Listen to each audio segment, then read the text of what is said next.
Our story begins in the heart of a world divided, a land where power is currency and loyalty is forged in fire.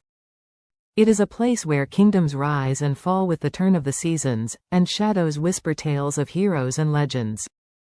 But none so feared, nor so revered, as the legend of Red Dragan. This is the beginning of their rise, the story of their destiny, forged in blood and flame. The land of Tyrolon was in peril. 5 fractured kingdoms teetered on the brink of war, ancient alliances strained by greed and betrayal. At the edge of civilization, beyond the Blackfire Ridge, there existed realms uncharted, mountains so jagged they seemed to tear at the heavens. And hidden among them was a figure, silent as death, rising from obscurity. Red Dragan was not yet the name spoken in hushed tones, nor the symbol etched into war banners. That name had yet to carve itself into history. In this moment they were known only by one title: Edric Wyvern, a lone warrior from the Ashen Wastes. Edric was no chosen prince, no heir to power, only a survivor, hardened by a world that seemed intent on swallowing the weak. Where others saw ruin, Edric saw opportunity. Where others mourned defeat, he saw the seed of revolution. One stormy night in the small village of Greystone, the first ripple of their rise began.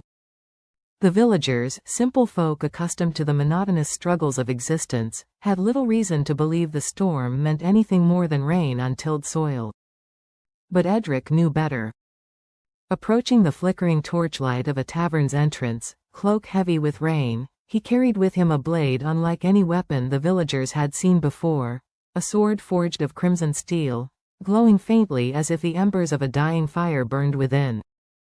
Edric entered quietly, his presence commanding despite the lack of ceremony. The tavern's patrons, a collection of wary farmers, opportunistic traders, and drunken fools, fell silent, caught in the invisible force of his demeanor. Without hesitation, Edric crossed the room, his boots thudding against warped wooden planks, and stopped at the barkeep. "I need names," he said, voice low and firm. "The mercenaries who've been haunting these woods, the ones who call themselves Wormclaw." The barkeep hesitated, fear flickering in his eyes. Everyone in Greystone knew Wormclaw, the bloodthirsty warriors who had terrorized the region for months, their cruelty unrestrained, their greed insatiable. But to speak of them aloud was to invite their wrath. "You don't want trouble with them," the barkeep muttered. "No one does." Edric leaned closer, his presence heavy. "I'm not asking for your opinion. I'm asking for their location." Reluctantly, the barkeep gestured to the far corner of the tavern. At a shadowed table sat a man wrapped in a tattered cloak, the mark of Wormclaw barely visible on his sleeve.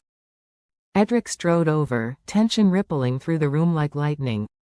The confrontation was swift and brutal. Edric moved with a precision honed by years of survival, dispatching the Wormclaw informant with ease.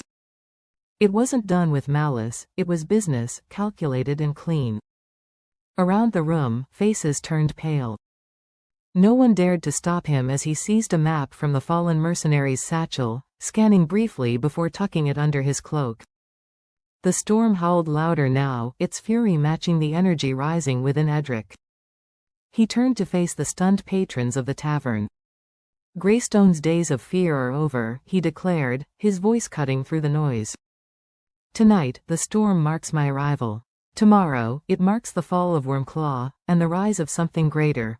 What no one realized then, what defied their comprehension entirely, was that this stranger, this lone warrior, was only the beginning of what would become an unstoppable force.